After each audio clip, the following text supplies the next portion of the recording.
برادران اسلام، واجب الاحترام بزرگوں، دوستوں، عزیز ساتھیوں،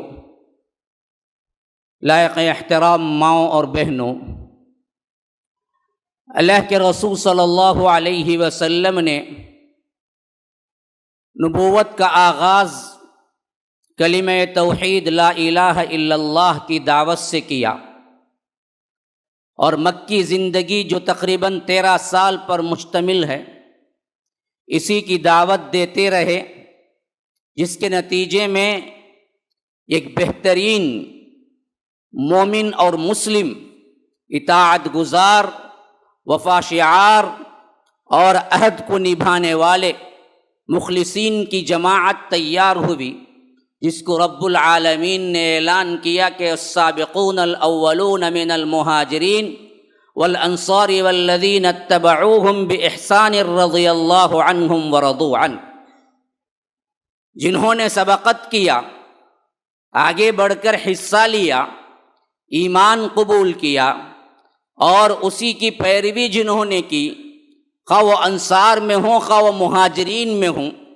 اور بعد آنے والے جتنے لوگ بھی ہوں، جنہوں نے انہی کا سا ایمان، انہی کی سی فرما برداری کی، ان سب کو رب العالمین اپنی رضا کا سرٹیفکیٹ دیتا ہے، رضی اللہ عنہم ورضوا عنہ، اللہ ان سے راضی، وہ اللہ سے راضی ہو گئے، وَأَعَدَّ لَهُمْ جَنَّاتٍ تَجْرِي، اور ہم نے ان کے لیے وعدے کیے ہیں، تیار کر کے رکھ دی ہے ایسے باغات جن کے نیچے نہریں بہہ رہی ہیں۔ یہ وہ اصحاب رسول اللہ صلی اللہ علیہ وسلم کی جماعت تھی جس کی تعریفوں کے رب العالمین نے خود اپنے طور پر اعلان کیا ہے، تعریفوں کے گن گائے ہیں۔ وہ اصحاب رسول اللہ صلی اللہ علیہ وسلم ہجرت کر کے مدینہ پہنچے، اور مدینے کے اندر ایک اسلامی سلطنت کو قیام کیا، اور اصحاب رسول اللہ صلی اللہ علیہ وسلم نے اپنی جانثاری سے، اللہ کے رسول صلی اللہ علیہ وسلم کی وفاداری سے، اللہ کے رسول صلی اللہ علیہ وسلم کی محبت سے جو کچھ بھی انہوں نے اپنا تن من دھن لٹایا، اس کا رب العالمین اعتراف کیا۔ تب جا کے جنگ بدر پیش آئی 1 ہجری میں، اللہ نے فتح دی، 70 مشرکین کے بڑے بڑے سردار قتل ہوئے، اور 70 ہی قیدی بنے۔ پھر یہ قافلہ چلا، اور اسی طرح 3 ہجری کے اندر غالباً شوال کا مہینہ تھا، جس میں اللہ کے رسول صلی اللہ علیہ وسلم نے احد کی جنگ کی، مقابل میں 3000 لوگ تھے، اور ادھر اصحاب رسول اللہ صلی اللہ علیہ وسلم صرف 700 افراد تھے۔ مقابلہ ہوا، اور نتیجہ بھی ایسے ہی رہا جیسے بدر کا رہا، لیکن عین حالت جنگ میں پھانسا پلٹا، اور یوں سمجھیے کہ ہم شکست سے تو تعبیر نہیں کر سکتے، لیکن بہت زیادہ مسلمانوں کو تکلیفیں اٹھانا پڑی۔ اللہ کے رسول صلی اللہ علیہ وسلم کے دندان مبارک شہید ہوئے، گھٹنے پہ موج آئی، اللہ کے رسول صلی اللہ علیہ وسلم کے شہید ہونے کی افواہ گرم ہو گئی۔ اصحاب رسول اللہ صلی اللہ علیہ وسلم کئی شہید ہوئے، سید الشہداء حضرت حمزہ شہید ہوئے، ان کے کلیجے کو نکالا گیا اور ان کے اعضاء کو مسلح کیا گیا، اور مشرکین مکہ نے پیچھے سے حملہ کر دیا۔ خالد ابن الولید ابھی مسلمان نہیں ہوئے تھے، 200 سواروں کو لے کر مسلمانوں پر اس حیثیت سے حملہ کیا کہ گاجر مولی کی طرح کاٹ کے رکھ دیا، اور یوں سمجھیے کہ مسلمانوں کو ایک بدترین شکست دوچار ہونا پڑا، یہاں تک کہ اللہ کے رسول صلی اللہ علیہ وسلم ایک غار میں پناہ لی۔ اور ایسا بھی وقت آیا کہ ابو سفیان جو ابھی اسلام قبول نہیں کیے تھے، انہوں نے آخری وقت میں یوں سمجھا کہ اب مسلمانوں کے لیڈر میں کوئی نہیں بچا ہے، اسی واسطے پہاڑ پہ چڑھ کے احد کے اعلان کیا کہ کیا تم میں محمد ہیں؟ اللہ کے رسول صلی اللہ علیہ وسلم بھی سن رہے تھے، صدیق اکبر بھی سن رہے تھے، فاروق اعظم بھی سن رہے تھے، اللہ کے رسول صلی اللہ علیہ وسلم نے اشارے سے بتلایا کہ جواب نہ دو، تو صدیق اکبر بھی خاموش، حضرت عمر بھی خاموش۔ وہ 3 مرتبہ چلایا، کہا کہ کیا تم میں محمد ہیں؟ کیا تم میں محمد ہیں؟ کیا تم میں محمد ہیں صلی اللہ علیہ وسلم؟ تو جب 3 مرتبہ جواب نہ آیا تو کہا کہ تم میں اب محمد نہیں رہے۔ پھر اس کے بعد کہا کہ کیا صدیق اکبر ہیں، ابو بکر ہیں؟ جواب نہیں۔ 3 مرتبہ یہی اعلان ہوا، جواب نہیں۔ پھر پوچھا کہ کیا تمہارے اندر عمر بن خطاب ہیں؟ جواب نہیں۔ 1 مرتبہ جواب نہیں، 2 مرتبہ جواب نہیں، 3 مرتبہ جواب نہیں۔ تو اس نے خوشی سے نعرہ لگایا کہ ہبل، ہبل کی جے ہو۔ ہبل ان کا ایک بہت بڑا خدا تھا، اعلو ہبل، ہبل کی جے ہو۔ تو حضرت عمر تاب نہ لا سکے، انہوں نے کہا کہ وہ اللہ کے دشمن، اللہ کے رسول بھی ہیں، ابو بکر بھی ہیں، میں بھی زندہ ہوں۔ تو کہا کہ دیکھو آج تمہارے لیے بدترین شکست ہے، اور ہم نے بدر کا بدلہ لے لیا ہے۔ جیسے بدر میں ہم مارے گئے ویسے احد میں تم مارے گئے، اور جو رہی کہیں جو کسر ہے وہ ہم اگلے سال نکال لیں گے۔ اور ہمارے لیے کیا ہے، بہت سے خدا ہیں، اور ہمارے لیے ہبل ہے، ہمارے لیے عزا ہے، اور تمہارے لیے کوئی عزا نہیں۔ لنا عزا ولا عزا لکم، ہمارے لیے عزا بہت بڑا خدا ہے، ہمارے لیے یہ فلاں خدا میرے ساتھ ہے، تمہارے لیے کوئی عزا نہیں۔ اللہ کے رسول صلی اللہ علیہ وسلم نے حضرت عمر سے کہا کہ جواب دو، اللہ مولانا ولا مولا لکم۔ ارے بدبختو، عزا کا نعرہ لگانے والوں سنو، اللہ ہمارا مولا ہے، تمہارا کوئی مولا نہیں، تمہارا کوئی مددگار نہیں۔ اس حد تک ان لوگوں نے سمجھا کہ احد میں شکست ہوئی اور مسلمان ذلت سے دوچار ہوئے۔ یہ واقعہ اس پس منظر میں بیان کر رہا ہوں، جو آیات میں نے آپ کے سامنے تلاوت کی ہیں، اس کو اچھی طرح سمجھ جائیں۔ مومنین کی نشانیوں کے اعتبار سے ہمیں کیسے رہنا چاہیے، کیا نشانیاں ہونی چاہیے، اس کے پس منظر کو بیان کرنے کے لیے میں نے احد کا پس منظر بیان کیا کہ اس حالت کے بعد اللہ کے رسول صلی اللہ علیہ وسلم اور بچے کچے جو صحابہ تھے وہ مدینہ واپس آئے، تو اس پر تبصرہ کرتے ہوئے سورہ آل عمران سورہ نمبر 3 آیت نمبر 130 سے میں نے تلاوت کی، جس میں رب العالمین نے بڑا ہی پیارا تبصرہ کیا۔ فرمایا کہ یا ایھا الذین آمنوا، اے لوگو جو ایمان لائے ہو، لا تاکلوا الربا اضعافا مضاعفہ، دیکھو یہ بڑھتا چڑھتا سود کھانا چھوڑ دو، ہاں، لا تاکلوا الربا اضعافا مضاعفہ واتقوا اللہ، اللہ سے ڈرو، لعلکم تفلحون، تاکہ تم کامیاب ہو جاؤ، واطیعوا اللہ والرسول لعلکم ترحمون، اللہ کی اطاعت کرو، اس کے رسول کی اطاعت کرو تاکہ تم پر رحم کیا جائے۔ یہ کہاں تبصرہ ہو رہا ہے؟ آیت کے کانٹیکس اور آیت کا جو ربط ہے اس کو آپ سمجھیں گے تو ہمارے لیے ایک بہت بڑی نشانی ملتی ہے مومنین کیسے رہیں۔ فرمایا کہ تم یہ سود کھانا چھوڑ دو۔ کہاں پر؟ کہاں پر خطاب؟ غزوہ احد کی شکست کے بعد کا خطاب ہے۔ کون وہ صحابہ جن کو رضا کی سرٹیفکیٹ مل گئی، وہ صحابہ جنہوں نے اپنی جانثاری، محبت، اخوت، رواداری، عقیدہ، ایمان، صبر، ضبط اس معاملے میں مثال قائم کرتے، لیکن ابھی سود حرام نہیں ہوا تھا۔ تو اللہ تبارک و تعالی نے شکست کے اسباب کو بیان کرنے سے پہلے کہتا ہے کہ دیکھو سود کھانا چھوڑ دو تاکہ تمہیں فلاح ملے۔ تو مفسرین بیان کرتے ہیں کہ شکست میں جو سب سے اہم ترین سبب احد میں تھا وہ ایک سود کھانا تھا۔ یا رب، اللہ تبارک و تعالی مفسرین کی قبروں کو نور سے بھر دے۔ کیا فہم، کیا انداز سمجھ کا۔ کہا کہ شکست کی وجہ بزدلی بنی، بزدلی کی وجہ سود ہے۔ آج ہماری ذلت، پستی، بزدلی، یہ سب کچھ دو بڑے بڑے گناہ ہیں، ایک شرک، دوسرا سود۔ مومن سود نہیں کھاتا. مومن کی نشانی یہ نہیں کہ وہ سود کھائے. فرمایا کہ سود کھانا چھوڑ دو. یہ بڑا چڑھا کر جو سود کھاتے ہو، اس کا مطلب یہ ہے کہ بڑا چڑھا کر نہیں، نامنل سود کھا سکتے نہیں.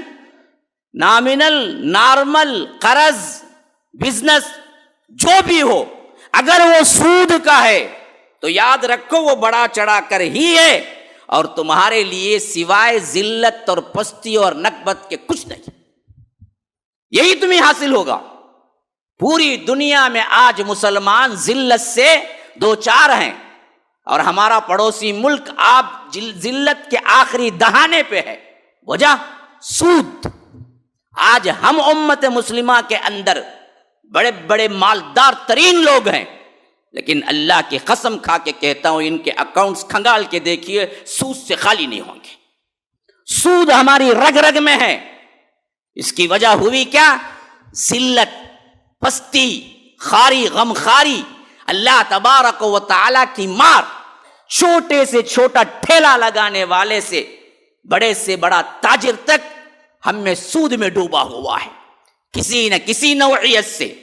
خواہ وہ قرضداری کا ہو، خواہ وہ اپنی زندگی گزارنے کے لیے قرضے کے طور پر لیا ہو، یا بڑے بڑے کمپنیز یا فیکٹریز قائم کرنے کے لیے تجارتی سود کا قرضہ لیا ہو، یا بینکنگ کا قرضہ لیا ہو، یا اسی طرح اس کے اعتبار سے آپ کو گھر بنانے کے لیے ہاؤسنگ لون لیا ہو، یا گورنمنٹ کے اسکیموں میں جیسے سود ملتا ہے کم شرح کا سود. ہم کہتے بھائی کم شرح کا 0.75. بھائی 0.75 غلاظت کھا لے گا؟ 0.75 غلاظت کھا لے گا؟ ٹائلٹ میں اٹھا کے غلاظت کھانے کے لیے کم ہے بھائی، ہم کھا لیتے. کھا لے گا؟ کیوں نہیں اس سے بچتے؟ احد کے میدان میں شکست کی وجہ فرمایا اصل میں سود ہے، یہ ذلت ہے. اسی وجہ سے تمہیں شکست ملی کہ یہ سود کھانا اب چھوڑ دو. تم اگر یہ سود چھوڑ دو گے تمہارے اندر کامیابی آئے گی. تو مفسرین کہتے ہیں سود دو طرح کا ہوتا ہے. ایک ضرورت کے تحت قرضے پہ لیا جاتا ہے، وہ بھی حرام ہے. بعض لوگ کہتے ہیں تجارت کے لیے ہم بھی تو کماتے ہیں، اسی کمائی میں سے منافع جیسے دیتے ہیں ویسے ہم کیا کرتے ہیں، بینک کو سود دیتے ہیں. کیا غلط، کیا قباحت ہے. یاد رکھو یہ بھی حرام ہے. خواہ مرکب سود ہو، خواہ قرضے کے طور پر لیا ہو، خواہ وہ بینک کے اندر آپ تجارت کی شکل میں لے رہے ہوں، وہ منافع نہیں ہوتا. وَأَحَلَّ اللَّهُ الْبَيْعَ وَحَرَّمَ الرِّبَا. اللہ نے صاف کہہ دیا ہم نے تجارت کو حلال کیا، بے کو حرام نہیں کیا، لیکن ہم نے سود کو حرام کیا. بس مسئلہ ختم. تمہاری توجیحات کی ضرورت نہیں. امت مسلمہ اگر اس منحوسیت سے نکلے گی، ہمارے لیے بھی بلندیاں ہیں. یاد رکھیے ہمارے لیے بھی کامیابی ہے.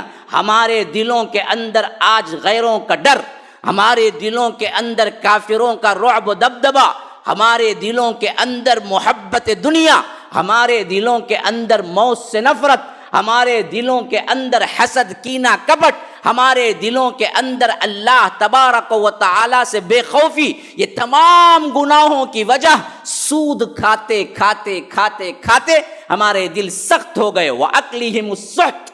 یہ بدبخت یہودی بھی برباد ہوئے. تو اللہ تبارک و تعالی نے فرمایا یہ سود کھا کھا کے ان کا یہ حال ہوا کہ اللہ تبارک و تعالی نے ان کے دل سخت کر دیے. وَأَكْلِهِمُ السُّحْتَ. سحت بھی سود ہے. اصل میں سود کی وجہ سے قوموں کی بربادی ہوئی. آج ہمارے اندر بھی یہی سود ہے. مومن کی نشانی یہ نہیں کہ وہ کسی بھی قسم کا سود کھائے، خواہ وہ قرضی لین دین ہو، وہ تجارتی لین دین ہو، وہ اپنے معاملات ہوں، آپس کے قرضداری کے معاملات ہوں، یا آپس میں ایک دوسرے کے گھر وغیرہ کے، یہ بھی سود کی شکل ہی ہے. پوزیشن مارگیج میں جو لے کے رہ رہے ہیں وہ کیا ہے جی؟ وہ کرایہ کہاں سے آیا؟ کون کرایہ بھر رہا ہے؟ یہ بھی ایک قسم کا سود ہے جو ہمارے گھروں کے اندر اچھی طرح پنجے گاڑ چکا ہے. یاد رکھو اس پہ کوئی بولنے والا نہیں ہے. ہاں لوگ سمجھتے ہیں 10-10 لاکھ 15-15 لاکھ گھروں کو دے دو اور نکلتے وقت وہی 15 لاکھ لے کے نکل جاؤ. دراصل ہم نے تو پوزیشن مارگیج کو لیا بھائی. ہیوی ڈپازٹ دیا بھائی، لیکن ہیوی ڈپازٹ دو یا پوزیشن مارٹگیج دو، اس وقت کا وہ جو نامنل کرایہ معروف ترین اس ایریے کا، اس مارکیٹ کا جو تھا، وہ تم نے ادا کیا؟ نہیں ادا کیا تو پھر کہاں سے ادا ہوا؟ جب تمہارے وہی 15-20 لاکھ سے ادا ہوا ہے جو تم واپس پھر لے رہے ہو، تو گھر میں کس وجہ سے تھے تم؟ اگر وہاں پر اس نے معاف کیا ہے تو معافی کی سرٹیفکیٹ دے، اگر تم نے اس کو کرایہ معاف کیا، نہیں، وہ کہتا ہے کہ ہم کرایہ لیے لیکن وہ کرایہ تمہارے اپنے پیسے سے ہم نے لیے، پیسے سے پیسہ بنا، تو یاد رکھو یہ بھی سود ہی کی شکل ہے، جو دراصل تمہیں اپنے لحاظ سے مزین کر کے شیطان نے بنا دیا کہ یہ کوئی سود نہیں ہے۔ ایسے کتنے گھر پل رہے ہیں جن میں صرف سود ہی سود ہے، اور سمجھتے ہیں کہ ہم نے تو سود کہاں لیا۔ اسی لیے فرمایا کہ لا تاکلوا الربا اضعافا مضاعفہ، یہ بڑھتا چڑھتا سود کھانا چھوڑ دو، واتقوا اللہ، اللہ سے ڈرو، لعلکم تفلحون، تاکہ اللہ تبارک و تعالی تمہیں فلاح و کامرانی سے سرفراز کرے۔ تو یاد رکھو مسلمانوں، یہ اہم ترین شے ہے جو ہمارے گھروں کے اندر بلا شعور داخل ہو چکی ہے، بینک کے ذریعے یا اکاؤنٹ کے ذریعے یا پوزیشن مارٹگیج کے ذریعے یا تجارتی کاروبار کے ذریعے یا اسکیموں کے ذریعے۔ کوئی کہتا ہے کہ 10 لاکھ دو، میں ماہانہ تمہیں 1 لاکھ کے 3,000 دیتا ہوں، سود ہے۔ وقت یاد رکھو، جس وقت کے متعین پر وقت کے ساتھ ساتھ پیسہ بھی متعین ملے، یاد رکھو وہ سود کے علاوہ کوئی دوسری شکل نہیں۔ وہ کہتا ہے کہ 1 لاکھ کو 2,000 سود ہے، وہ کہتا ہے کہ 10 لاکھ کو 15,000 سود ہے۔ آپ کو تجارتی اسکیم میں جانا ہے، صرف ایک چیز ہے جو جائز ہے، آپ اس کو دیں اور نفع میں شیئرنگ ہو کہ بھائی نفع جو آئے گا اس میں سے آپ کو اتنا پرسنٹیج ملے گا، وہ پرسنٹیج کے تحت خواہ وہ 2 روپیے آئیں یا 2 لاکھ آئیں، ہم آپ کو دیں گے۔ پیسے پہ متعین شدہ کوئی چیز سود سے خالی نہیں ہے، یاد رکھ لیجئے۔ آپ نے کسی کو بھی انویسٹ کیا، اگر وہ کہتا ہے کہ اتنے لاکھ انویسٹ کرو تو اتنا اس کے پرسنٹیج میں ملے گا، حرام ہے۔ کوئی کہتا ہے کہ 50 لاکھ کرو، ہم 25% آپ کو ریٹرن دیں گے، حرام ہے۔ 50 لاکھ کا 25%، 2 سال میں 25 لاکھ واپس دیں گے، حرام ہے۔ وہ کہے کہ ہم آپ کا انویسٹ کریں گے، اس پر جو منافع آئے گا اس منافع کا آپ کو ہم 25% دیں گے۔ یہ ایک ہی راہ ہے جو حلال ہے، کوئی دوسری راہ حلال نہیں ہے۔ ہزاروں شکلیں آج ہمیں گھیرے ہوئے ہیں اور ہم اس میں شعوری یا لا شعوری طور پر مبتلا ہے۔ مومن کی نشانی یہ نہیں ہے، اسی لیے اللہ کے رسول صلی اللہ علیہ وسلم نے اس کو سخت ترین الفاظ میں روکا کہ یہ سود سے بچو، اور یہ سود بعض احادیث کی روایتوں کے مطابق اتنا زیادہ سنگین جرم ہے کہ فرمایا کہ اپنے ماں سے زنا کرنے کے برابر ہے، اس کا ادنا ترین حصہ۔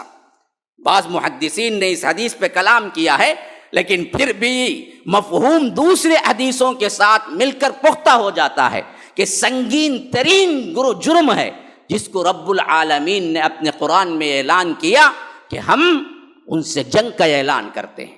فَإِن لَّمْ تَفْعَلُوا، اگر یہ سود نہ چھوڑیں گے، فَأَذَنُوا بِحَرْبٍ مِّنَ اللَّهِ وَرَسُولِهِ، یاد رکھو ان کے لیے اللہ اور اس کے رسول کے ساتھ جنگ کا اعلان ہے۔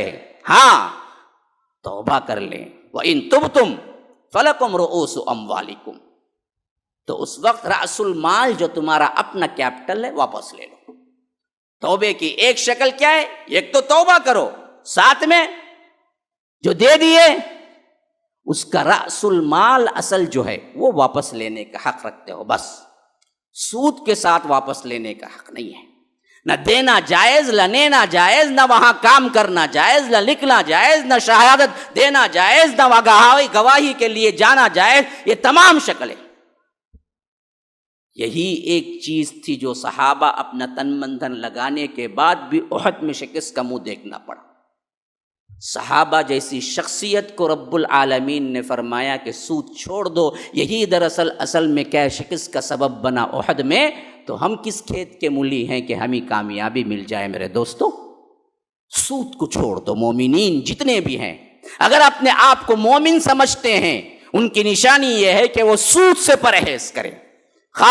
یہی چیز ہمارے اندر میں دیکھ رہا ہوں، جویلری شاپ میں بھی سود ہے.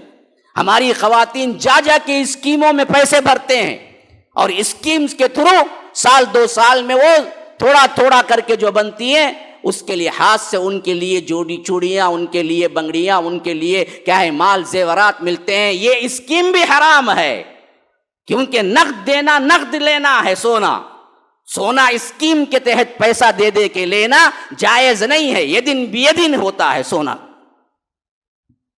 ہمارے اطراف و اقراف کے جتنے جویلری شاپ ہیں دیکھ لیجئے، اس میں سب سے زیادہ خواتین برقعے والے جاتے ہیں، مسلمان جاتے ہیں.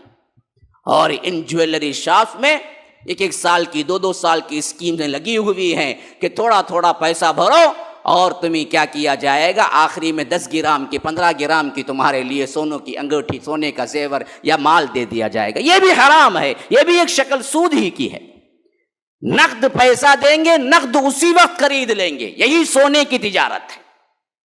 ادھار پر سونے کی تجارت نہیں ہوتی. اللہ کے رسول صلی اللہ علیہ وسلم نے منع کر دیا. یہ بھی ہمارے اندر موجود ہے. ادھر مرد اپنے لحاظ سے ہزاروں قسم کے کیا ہے سود کے اسکیموں میں جا رہا ہے، اور ادھر ہمارے خواتین سونے کے لالچ میں جا رہی ہیں. پورا گھر سود میں اٹا ہوا ہے، اور بچے جو غذا کھاتے ہیں وہ سود کی کھاتے ہیں. پھر تو ہمارا انجام کیا ہوگا؟ جو آج ہو رہا ہے اس سے بدتر نہیں ہوگا؟ اللہ ہماری دعائیں کہاں قبول کرے گا؟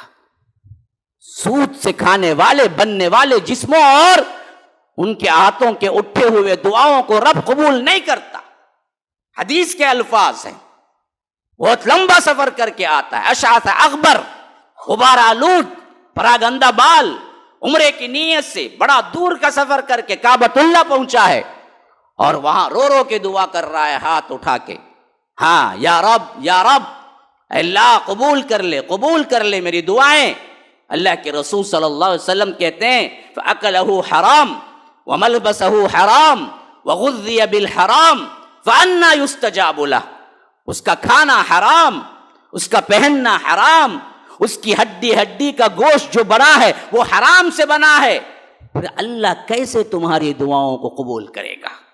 آج ہمارے عمرے چل رہے ہیں، حج چل رہے ہیں. بڑے بڑے پہلے زمانے میں کیا ہے، لوگ سفروں میں، لوگ کیا ہے چھٹیوں میں دوسرے طور پر پیکیج بناتے تھے. شملہ کا پیکیج، کشمیر کا پیکیج، اوٹی کا پیکیج، سیر و تفریح. آج ٹرینڈ بدل چکا ہے. آج کہتے ہیں ہم اپنے بچوں کو عمرے کے لیے لے جا رہے ہیں. آج عمرہ پیکیج چل رہا ہے، ہم جائیں گے عمرہ کر کے آئیں گے. بڑی سعادت کی بات ہے، کیجئے. لیکن وہ عمرے کیا ہیں جو حرام میں پلے بڑے، حرام سے کر رہے ہیں، حرام جمع کیے، حرام کے کمائی اس میں جمع ہے. پھر ان عمروں کی ثواب کا معاملہ کیا ہے؟ ان عمروں کی دعاؤں کا معاملہ کیا ہے؟ ہماری دعائیں دری کی دری رہ جاتی ہیں. آپ واپس آئیں پھر وہی حال، ایک دعا بھی قبول نہیں ہوئی، ایک حالت بھی چینج نہیں ہوئی. کیوں؟ رب العالمین دعائیں قبول نہیں کرتا ان کی جو دراصل سود میں پلتے بڑھتے ہیں. سود ہی سود ہوتا ہے، گھر کے اندر، گھر کے باہر، تجارتی. یاد رکھو سود سے بچو. اللہ تبارک و تعالی نے دوسری بات فرمائی وَأَطِيعُوا اللَّهَ وَالرَّسُولَ، اللہ اس کے رسول کی اطاعت کرو. مومن اللہ اس کے رسول کی مخالفت نہیں کرتا. مومن اللہ اس کے رسول کی مخالفت نہیں کرتا. اللہ کے رسول نے بتا دیا، سوال نہیں، ہیلے بہانے نہیں. اللہ کے رسول نے فرما دیا. اللہ کے رسول صلی اللہ علیہ وسلم نے جو کیا وہ سنت ہے. بس یہ کہاں کی سنت ہے؟ کس لیول کی سنت ہے؟ یہ رکھیں گے تو ہی جنت جائیں گے کیا؟ داڑھی رکھنا کیا بھائی فرض تو نہیں نا مولوی صاحب؟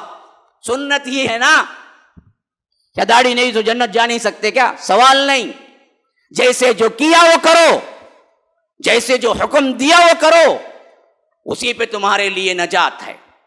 میں ہمیشہ کہا کرتا ہوں، بنی اسرائیل کو اللہ نے پورا دن صرف اور صرف عبادت کے لیے اعلان کیا تھا. یوم السبت، ہفتے کا دن، کہہ دیا کہ نہیں کوئی تجارت نہ کرنا، پورا دن مجھے عبادت کے لیے دینا. اور انہوں نے روگردانی کی، خنزیر اور سور بنا دیا. اور انہیں بندر بنا دیا. وجعل منهم القردة والخنازير وعبد الطاغوت، انہیں بندر بنا کے چھوڑا. لیکن آج ہماری حالت، اللہ نے ہم سے ایک گھڑی مانگی جمعہ میں جب بھی آتا ہوں دل کٹ کے رہ جاتا ہے. امام ممبر پر چڑھنے سے پہلے حاضر ہو، اسی کی جمعہ ہے، اسی کی تکمیل جمعہ ہے، یاد رکھو. ممبر کے بعد آنے والوں کی رجسٹری نہیں ہوتی، فقہ کے اعتبار سے نماز ہو جاتی ہے. لیکن اللہ نے ہمیں جو حکم دیا وہ حکم تھا اذا نودی للصلاة من یوم الجمعہ فاسعوا الی ذکر اللہ وذروا البیع. جیسے ہی اذان ہو جائے چھوڑ کے بھاگو تم، تجارت حرام. ممبر پر چڑھنے سے پہلے مسجد کے اندر حاضری لازم. اصل میں جمعہ کے آداب میں سے سب سے بڑا ادب یہ ہے کہ آپ امام ممبر پر چڑھنے سے پہلے حاضر ہوں، مسجد بھری ہوئی ہو، آپ کے پاس 40-50 منٹ نہیں ہے، 1 گھنٹہ نہیں ہے. رب العالمین نے جو آپ کو دیا ہے پورے ہفتے کے اندر صرف 40-50 منٹ کا وقفہ آپ سے مانگا اور آپ نہیں دے سکتے. امام ممبر پر چڑھ کر کوئی 10 منٹ بعد، کوئی 15 منٹ بعد، کوئی اختتام میں آتا ہے، نماز پڑھ کے نکل جاتا ہے. اگر اللہ کے رسول صلی اللہ علیہ وسلم کی دعا شامل حال نہ ہوتی ہماری امت میں بھی کوئی خنزیر اور بندر بن جاتا. اللہ کے رسول نے پچھلے جو عذابات ہوئے اس سے پناہ مانگی کہ اے اللہ میری امت کو یکساں ایک ہی عذاب میں قتل نہ کرنا. اللہ کے رسول کی یہ دعا قبول ہوئی صلی اللہ علیہ وسلم. ہمارے اندر مسلسل روگردانی ہے، ہمارے اندر مسلسل انحراف ہے. اللہ کے رسول صلی اللہ علیہ وسلم کی احادیث سنتے ہیں، عمل نہیں، عمل سے انکار، خواہ وہ زبانی ہو یا نہیں، لیکن عمل سے انکار. بیٹھے ہوئے کتنوں کو نہیں معلوم ہے؟ میں تو عموماً کہتا ہوں سب کو معلوم ہے. یہاں پر 12:50 کو خطبہ شروع ہوتا ہے اور 12:50 سے پہلے آنا ہے، لیکن آنے والے اپنی ہی خرمستی میں بالکل اپنے لحاظ سے اپنے ٹائم پہ آتے ہیں. علل اعلان کہتے ہیں کہ ہمیں احادیث رسول کا کوئی پاس نہیں. تم کہتے رہو تمہارا کام اپنا ہے کہنا، ہمارا کام کرنا ہے اپنا، جو چاہے ہم کریں. صاف اعلان ہے گویا کہ ہم اللہ اور اس کے رسول کی محبت اور سنتوں کو اپنانے والے نہیں ہیں. یہ کیسی چیز ہے؟ یہ کیسی روگردانی ہے؟ یہ کیسا انحراف ہے؟ جمعہ کے لیے صرف اور صرف جمعہ کے لیے رب العالمین نے خطاب کیا کہ ایک گھڑی دو، لیکن ہم دینے کو تیار نہیں، ہم وقت پہ آنے کو تیار نہیں، جمعہ کا مکمل ثواب لینے کو تیار نہیں. یہی ایک چیز تھی جو اصحاب رسول اللہ صلی اللہ علیہ وسلم بالنیہ نہیں، بلا نیت کے اللہ کے رسول کی ایک بات کو ٹالا. عبداللہ ابن جبیر سے کہا کہ دیکھو یہ درے پہ کھڑے ہو جانا غزوہ احد میں، اور یہاں سے نہ ہلنا، کچھ بھی ہو جائے. لیکن حضرت عبداللہ ابن جبیر کے ساتھیوں نے دیکھا کہ فتح ہو گئی احد میں، بہت جلد وہاں سے پلٹ گئے. خالد ابن الولید پیچھے سے آئے اور انہوں نے حملہ کر دیا اور مسلمانوں کی فتح بنتی بنتی شکست میں تبدیل ہو گئی. اللہ نے اسی واسطے کہا کہ وَأَطِيعُوا اللَّهَ وَالرَّسُولَ لَعَلَّكُمْ تُرْحَمُونَ. لوگوں اللہ اس کے رسول کی اطاعت کرو، خواہ بات تمہاری سمجھ آئے یا نہ آئے. احد میں شکست کی وجہ یہی ہوئی کہ تم عبداللہ ابن جبیر کو جہاں کھڑا کیا تھا وہاں سے تم ہٹ گئے. یہ چھوٹی سی غلطی، حالانکہ بالنیہ نہیں کی انہوں نے، بلا نیہ کے سمجھنے میں غلطی ہوئی. بعض صحابہ نے یہ سمجھا کہ اللہ کے رسول نے یہاں کھڑے ہونے کا حکم اس وقت دیا جب جنگ چل رہی ہو، اب تو جنگ ختم ہو گئی، ہمیں ہٹنے کا اختیار ہے. حالانکہ اللہ کے رسول کا اعلان یہ تھا کہ کچھ بھی ہو جائے جب تک میں نہ بتلاؤں تم یہاں سے نہ ہلنا.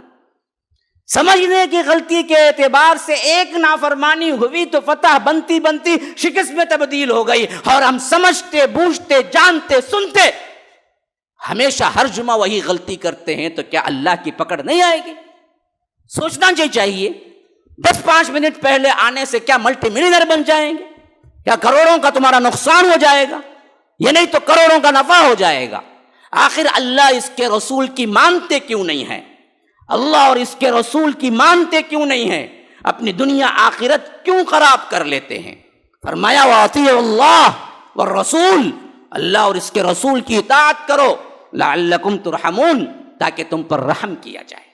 رحم اللہ کا اسی وقت آئے گا مخالفت کرتے کرتے اللہ رحم کر اللہ رحم کر تو مذاق ہے، یاد رکھو یہ مذاق ہے۔ مخالفت کرتے رہو، گناہ کرتے رہو، اللہ کے رسول کی نافرمانی کرتے رہو، جب داڑھی موڈا بیٹھا ہوا ہے پھر لمبی دعائیں چل رہی ہیں، اے اللہ میری بچی کو شفا دے دے، میری برکت دے دے میرے بزنس میں، یہاں مخالفت میں روزانہ کیا ہے، گٹر کی نالی میں سنت کو بہاتا ہے، یہ مذاق ہے۔ اللہ کی رحمت ہونی ہے تو فرمایا کہ اللہ اس کے رسول کی اطاعت کرو تاکہ تم پر رحم کیا جائے۔ اللہ کی رحمت اسی پہ ہوتی ہے جو مومن اللہ اور اس کے رسول کی مخالفت نہیں کرتا، بغاوت نہیں کرتا، روگردانی نہیں کرتا۔ ہاں بھولے بھٹکے سے کبھی غلطی ہو گئی وہ اور بات ہے، جانتے بوجھتے غلطی نہیں کرتا، جانتے بوجھتے رسول کی نافرمانی نہیں کرتا، تبھی اللہ کی رحمت نازل ہوگی گھروں میں، تبھی اللہ کی رحمت نازل ہوگی تمہارے اوپر، تبھی تمہاری دعائیں قبول ہوگی۔ اور فرمایا وَسَارِعُوا إِلَىٰ مَغْفِرَةٍ مِّن رَبِّكُمْ، دوڑو بھاگو تمہارے رب کی جنت کی طرف۔ وہ جنت وہ کیسی جنت ہے؟ ہاں معمولی نہیں ہے، 1500 اسکوائر فٹ کا گھر نہیں ہے، ہاں 1500 اسکوائر فٹ کا 3 BHK نہیں ہے، ارضها السماوات والارض، آسمان اور زمین پورے ملا لیے تو اس کی چوڑائی ہے، لمبائی کا تو حساب ہی نہیں ہے۔ ہاں وعدت للمتقین، ہم نے متقین کے لیے تیار کر کے رکھا ہے۔ ایک صحابی آئے اللہ کے رسول صلی اللہ علیہ وسلم سے بڑا عجیب سوال کیا، کہا کہ اللہ کے رسول، اللہ کہتا ہے زمین اور آسمان کی چوڑائی کے برابر جنت ہے، تو زمین اور آسمان دونوں ملا لیے جائیں تو جنت اتنی بڑی ہے تو پھر جہنم کہاں ہے؟ پوچھا پھر جہنم کہاں ہے؟ زمین اور آسمان کی چوڑائی جنت ہے۔ اللہ کے رسول صلی اللہ علیہ وسلم نے بڑا پیارا جواب دیا، ہاں بڑا پیارا جواب ہے۔ اس میں معلوم ہوتا ہے کہ تمہاری عقلوں میں سمجھ میں نہ آنے والی بات ہے تو ایمان لاؤ، تمہیں سمجھ نہیں آئے گی، سمجھ کی دعوت نہیں ہے، ایمان کی دعوت ہے۔ کہا کہ جب پوری دنیا میں رات چھاتی ہے، تم دیکھتے ہو ہر جگہ اندھیرا ہے، پھر صبح اجالا ہو جاتا ہے، تو رات گئی کہاں؟ وہ صحابی حیران ہو کے دیکھنے لگے، بات تو بالکل صحیح ہے، جہاں دیکھو رات تھی، اچانک صبح نمودار ہوئی تو رات کہاں گئی؟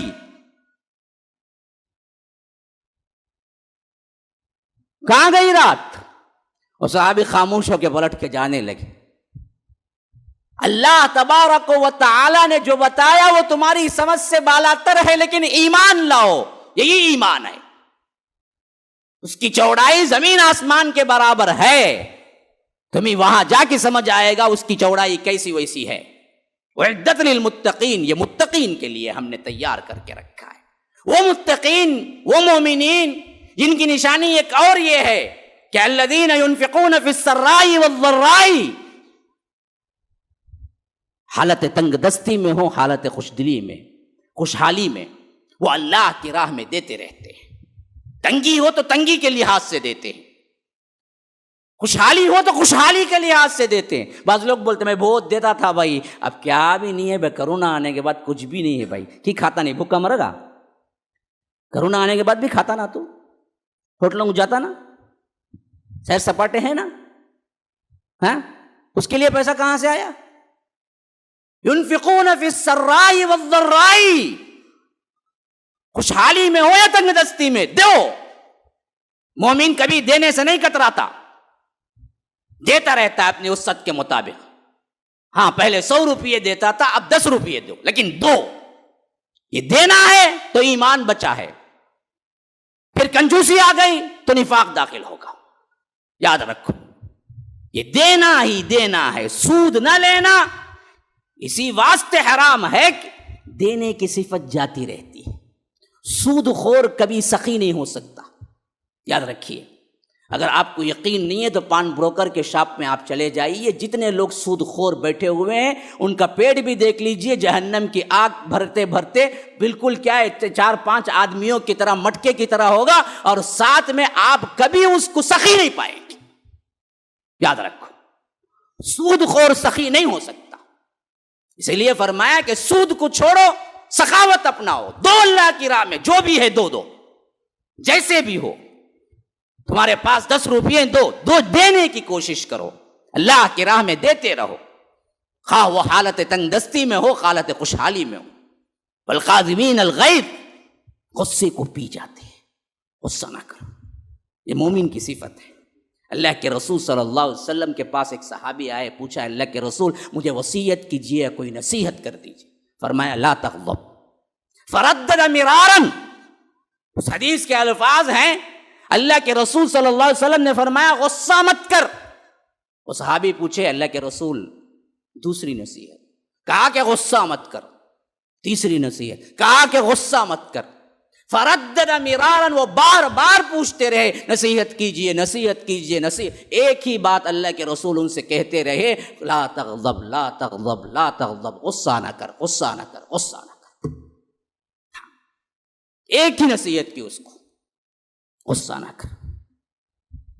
اسی واسطے فرمایا کہ غصہ شیطان کی طرف سے آتا ہے، اگر تم کھڑے ہوئے ہو، حدیث میں الفاظ ایسے بھی آئے ہیں غصہ آتا ہے، بعض لوگ بولتے غصہ کنٹرول نہیں ہوتا، میں کیا کروں؟ حدیث سے پوچھو، اللہ کے رسول سے پوچھو، وہ سب کے سب بڑے طبیب ہیں، سب سے زیادہ آپ کو بتانے والے، ہدایت کی طرف بلانے والے ہیں۔ انہوں نے فرمایا یہ اپلائی کر کے دیکھو تمہارا غصہ جائے گا۔ اسی غصے کی وجہ سے کئی میاں بیوی طلاق شدہ ہو چکے ہیں، اسی غصے کی وجہ سے کئی گھر بے گھر اور اجڑ چکے ہیں، اسی غصے کی وجہ سے کئیوں کے جاب چلے گئے، اسی غصے کی وجہ سے کئیوں کی اولاد بے راہ روی کی شکار ہو گئی۔ غصہ مت کر، غصہ آئے تو اللہ کے رسول صلی اللہ علیہ وسلم نے فرمایا اعوذ باللہ من الشیطان الرجیم پڑھو، نہ جائے کبھی بھی کھڑے ہو تو بیٹھ جاؤ، کھڑے کھڑے غصہ آئے تو بیٹھ جاؤ، بیٹھے ہوئے آئے تو لیٹ جاؤ، ہاں کر کے دیکھو غصہ نہیں آئے گا۔ غصے کی آخری پوزیشن تبھی بھی ہے، لیٹے ہوئے بھی باہر نکل جاؤ، اس جگہ ہی نہ رہو جہاں تم دو بدو جواب دے سکو۔ ہاں غصے کو کنٹرول کرو۔ والکاظمین الغیظ، سب سے بہترین گھونٹ جو پیتا ہے، اللہ کے رسول نے فرمایا وہ غصے کا گھونٹ ہے جس کے عوض اللہ تبارک و تعالی اسے اجر و ثواب دیتا ہے۔ والعافین عن الناس، معاف کر دیتے ہیں لوگوں کو، پکڑ کے زندگی بھر ٹارچر نہیں کرتے، تو یہ کیا تو یہ کیا تو یہ کیا۔ ہم اپنے بیویوں کو بھی نہیں بخشتے، ایک بار غلطی ہو گئی، دوسری بار غصہ آئے تو ضرور بتاتے ہیں پہلی مرتبہ بھی میں نے معاف کیا، دیکھ نہیں، یہ معاف کرتے ہیں تو بھول جاتے ہیں۔ والکاظمین الغیظ، غصے کو پی جاتے ہیں۔ والعافین عن الناس، لوگوں سے درگزر کر دیتے ہیں، معافی تلافی۔ ارے ایسے لوگوں کو بھی میں نے دیکھا 5-10 روپئے کے لیے گالی گلوچ تک اتر آتے ہیں، 5-10 روپئے کا معاملہ ہے، آٹو والا 40 پوچھا یہ کیا ہے، 35 پوچھے، دونوں میں جھگڑا ہو گیا، مار پیٹ ہو گئی 5 روپئے کے لیے۔ ارے 5 روپئے پر 10 روپئے اوپر دے دو، وہ مزدوری کرنے والا ہے بیچارہ۔ آج کے زمانے میں تو جو پوچھتا ہے آٹو والا، میں تو کہتا ہوں اس کو بغیر کم کیے دے دو اس کو، وہ بیچارے لوگ محنت کر کے کھاتے ہیں، بھیک تو نہیں مانگتے، ان بھکاریوں سے 1000 درجہ بہتر ہیں۔ اور یہ اولا وغیرہ آنے سے ان کی رزق میں بڑی مار پڑی ہے، اور ساتھ میں پیٹرول کا دام بڑھنے سے اور زیادہ مار پڑی ہے۔ بیچاروں کو جو پوچھتے ہیں وہ دے دو، کم ہی مت کیا کرو، 10-5 روپئے تم دینے سے کوئی فقیر نہیں بن جاتا۔ لیکن ہم اپنے آپ میں دیکھتے ہیں، میں لوگوں کو دیکھتا ہوں تو بڑا درد ہوتا ہے، جو محنت مزدوری کر کے کچھ پانے کی کوشش کرتا ہے اسی سے کم کراتے ہیں۔ وہی پولیس والا پکڑ لیا، ہیلمٹ نہیں، دو 1000 روپے اب یہاں پر بالکل منہ موچ کے دیتا ہے، ہاں وہاں پکڑ کے خرچہ یہاں پورا نکل جاتا ہے ایک ہی رات میں۔ نہیں ہوتے حادثات؟ تو لوگوں پر رحم کرنا سیکھو۔ ارحموا من فی الارض یرحمکم من فی السماء، زمین والوں پر رحم کرو، آسمان والا تم پر رحم کرے گا۔ مزدوروں پہ رحم کھاؤ، ہاں بے کسوں پر، مسکینوں پر رحم کھاؤ۔ جو حالات آپ کو اللہ تبارک و تعالیٰ نے رکھا ہے، یہی حالت اس کی بھی بنا دیتا، یا اس کی حالت تم کو بنا دیتا۔ اللہ نے اوپر والا ہاتھ رکھا ہے تو دو ان کو، خواہ وہ کسی بھی مذہب کا ہو، انسانیت سے ہمدردی تو کرو، ہمدرد بنو۔ جو جیسے بھی ہو معاف کر دیا کرو. کچھ بھی کہہ دے وہ، چلو انسان ہی تو ہے، غلطی ہو ہی سکتی ہے. اپنے نوکروں سے، اپنے آفس بوائے سے، اپنے جو بھی ماتحت ہیں ان لوگوں سے اچھا سلوک کرو، انہیں دے دلا کے رکھو، انہیں خوش رکھو، وہ دل سے عزت کرے آپ کی. والعافین عن الناس واللہ یحب المحسنین. اللہ ایسے محسنین سے محبت رکھتا ہے. محسن کا درجہ ہے یہ درجہ، جو غصے کو پی جاتے ہیں، صبر کرتے ہیں، لوگوں کو معافیاں دیتے ہیں. یہ عام مومن نہیں ہے، مومن سے بھی اوپر کا درجہ محسن ہے وہ بندہ. واللہ یحب المحسنین والذین اذا فعلوا فاحشۃ. اور یہ وہ اللہ کے لوگ ہوتے ہیں، وہ اللہ والے ہوتے ہیں. کون؟ جب کوئی فاحشہ برائی کی حرکت کر بیٹھتے ہیں، او ظلموا انفسہم، یا کوئی گناہ اپنے اوپر کر بیٹھتے ہیں، ذکروا اللہ، فوری توبہ کر لیتے ہیں، فوری پلٹ آتے ہیں. اللہ نے یہ نہیں کہا کہ میرے اللہ والے لوگ گناہ نہیں کرتے. اللہ نے کہا گناہ ہو جاتا ہے ان سے بھی، لیکن گناہ پہ اصرار نہیں کرتے. ولم یصروا علی ما فعلوا. ہاں، ایک گناہ کیا، اس پہ اڑ گیا، لوگ بولتے بھائی آپ نے غلطی کی، بھائی وہ بڑا آدمی ہے، ایسا نہیں بولنا. کیا جی کریں گے تمہیں کیا کریں گے؟ میں بولوں گا جی، نہیں بولتا. یہ مومن کی صفت نہیں ہوتی. جب اسے بتایا جاتا ہے کہ غلطی ہوئی ہے یہاں پر، تو وہ معافی مانگ لیتا ہے، وہ اللہ کی طرف پلٹ جاتا ہے. ہاں غلطی ہو جاتی ہے، وہ معصوم نہیں ہے، وہ نبی نہیں ہے، وہ غلطیاں ہوتی ہیں. اذا فعلوا فاحشۃ او ظلموا انفسہم، یا تو فاحشہ حرکت ہو جاتی ہے، کوئی فحش کام ہو جاتا ہے، کوئی زنا ہو جاتا ہے آنکھوں کا، ہاتھ کا، کنٹرول نہیں کر سکتا. ہاں غلط نیتیں آ ہی جاتی ہیں، لیکن اصرار نہیں کرتا، اپنے لحاظ سے اس کو صحیح نہیں ٹھہراتا. کیا بھئی ایسا گھور گھور کے دیکھتے ہیں عورتوں کو مسجد سے نکلتے ہوئے، اور جی اللہ آنکھیں دیا ہے، خوبصورت ہے، دیکھ تو میں نہیں بولتا ایسے، بیوقوف پتہ نہیں کرتا، فوراً آنکھیں جھکا لیتا ہے، فوراً توبے کی طرف پلٹ آتا ہے، فوراً روتا گڑ گڑاتا ہے. ہاں بھائی آپ نے یاد دلایا، میں غلطی ہو گئی میرے سے، نہیں دیکھنا چاہیے تھا مجھے. ہاں اذا فعلوا فاحشۃ او ظلموا انفسہم، یا اپنے آپ پر کوئی ظلم کر بیٹھتا ہے، گناہ اپنے آپ پر ظلم ہے، فوراً توبے کی طرف پلٹ آتا ہے. حدیث کے الفاظ ہیں، اللہ تبارک و تعالیٰ اپنے بندے کے سلسلے میں کہتا ہے کہ بندہ غلطی کرتا ہے، بھاگ کے دوڑ کے آتا ہے، معافی طلب کرتا ہے، تو اللہ کہتا ہے فرشتوں سے کہ اس کو معلوم ہے ایک رب ہے اس کا معاف کرنے والا، اسی وجہ سے تو وہ بھاگ کے آیا ہے میرے پاس، گواہ رہو میں نے معاف کر دیا. دوبارہ غلطی کرتا ہے، پھر دوڑ کے آتا ہے اور اللہ سے پھر معافی مانگتا ہے، تو اللہ کہتا ہے کہ دیکھو پھر دوبارہ بھی بھاگ کے آیا ہے، اس کو معلوم ہے میں رب ہوں، میں ہی معاف کر سکتا ہوں، اسی واسطے تو آیا ہے، گواہ رہو میں نے معاف کیا. تیسری مرتبہ وہی کام کرتا ہے، بھاگ کے آتا ہے، پھر معافی مانگتا ہے، تو اللہ فرشتوں کو بلا کے پوچھتا ہے اب بھی یقین ہے نا اسے، اسی واسطے تو بھاگ کے آیا ہے وہ میرے پاس، یاد رکھو وہ جو چاہے کرے میں معاف کروں گا اس کو. توبہ کرنے میں اللہ تبارک و تعالیٰ کے ہاں بڑی عزتیں ہیں، بڑی رفعتیں ہیں، بڑی بلندیاں ہیں. معافیاں طلب کرتے رہو، اللہ سے معافیاں مانگتے رہو. ہاں کیوں؟ اللہ کہتا ہے وَمَن يَغْفِرُ الذُّنُوبَ إِلَّا اللَّهُ، اللہ کے علاوہ کون ہے تمہارے گناہوں کو معاف کرنے والا؟ کون ہے؟ کوئی ولی ہے، کوئی نبی ہے؟ بتاؤ نا مجھے، گناہوں کی معافی کون دے گا رب العالمین کے علاوہ؟ تو رو گڑ گڑاؤ اسی کے دربار میں، بیٹھ جاؤ. اللہ تبارک و تعالی سے معاہدے کرو، اللہ تو نہ معاف کیا تو میں کہاں جاؤں؟ مجھے امید قوی ہے، یقین ہے کہ تو مجھے معاف کرے گا، تو رب معاف کرے گا.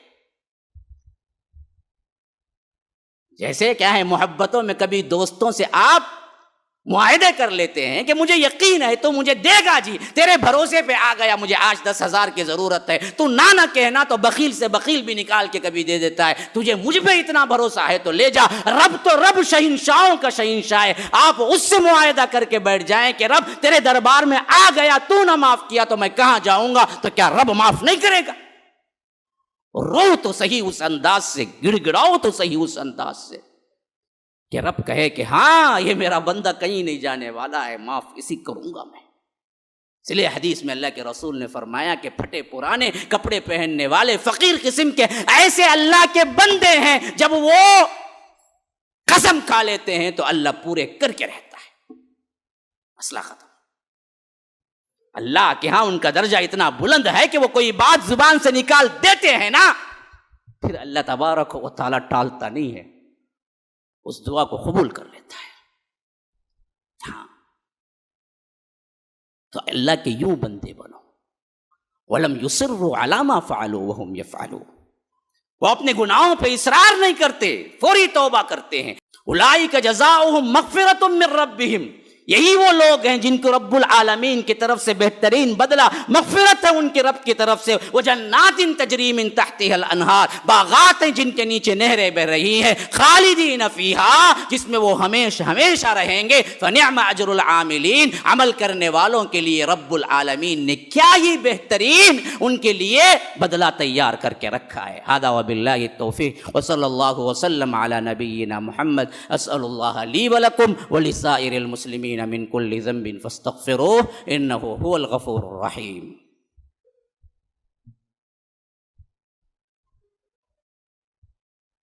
الحمد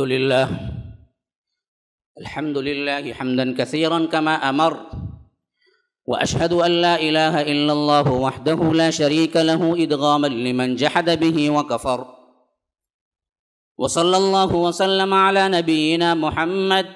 فأعوذ بالله السميع العليم من الشيطان الرجيم من همزه ونفثه ونفخه۔ إن الله وملائكته يصلون على النبي يا أيها الذين آمنوا صلوا عليه وسلموا تسليما۔ اللهم صل على محمد وعلى آل محمد كما صليت على إبراهيم وعلى آل إبراهيم إنك حميد مجيد، وبارك على محمد وعلى آل محمد كما باركت على إبراهيم وعلى آل إبراهيم إنك حميد مجيد، وصل على جميع الأنبياء والمرسلين والملائكة المقربين والخلفاء الراشدين، خصوصا منهم أبي بكر وعمر وعثمان وعلي رضوان الله تعالى عن الصحابة كلهم أجمعين۔ فأعوذ بالله من الشيطان الرجيم، إن الله يأمر بالعدل والإحسان وإيتاء ذي القربى وينهى عن الفحشاء والمنكر والبغي يعظكم لعلكم تذكرون، اذكروا الله يذكركم وادعوه يستجب لكم، ولذكر الله أكبر والله يعلم ما تصنعون۔